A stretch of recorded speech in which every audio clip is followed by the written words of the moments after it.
Once again, it's time to drop in for a visit with our old friend, Dr. Watson, storyteller beyond compare and confidant of the immortal Sherlock Holmes. And here he is, waiting to greet us in his familiar study. Good evening, Dr. Watson. I must admit that on such a cold and foggy evening, your fireplace looks even more cheery than usual. And a very good evening to you, Mr. Bell. Here, come and sit down. This chair feels good. Thank you, Dr. Watson. Nasty night out. Yes, it certainly is.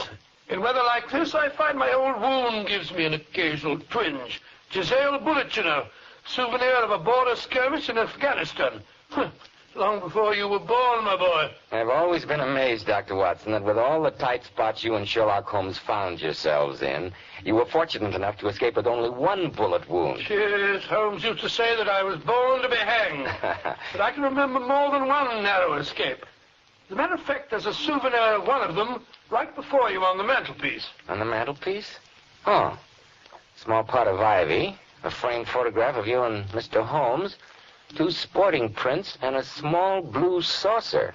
Not very exciting. You see, Mr. Bell, but you do not observe, as my friend Sherlock Holmes used to say. Oh. That small blue saucer from which an ordinary house cat was accustomed to eat its evening meal was the key that saved an innocent man from the shadow of the gallows and brought a fiendishly clever murderer to justice.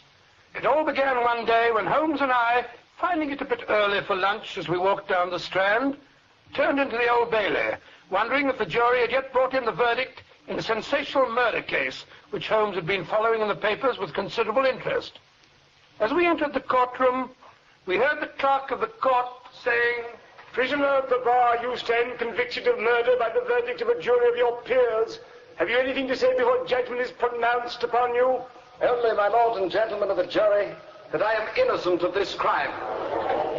Silence in the court. Robert Saunders, you have been found guilty of the murder of Amanda Post. The sentence of this court is that you be taken to that place from whence you came, and that 2 weeks from today, on the 12th of October, you be hanged by the neck until you are dead.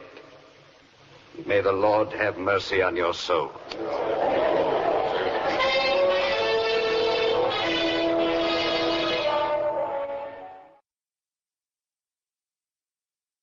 To keep listening to this audiobook, I've left you a link in the description so you can do it at no cost thanks to Audible's 30-day free trial.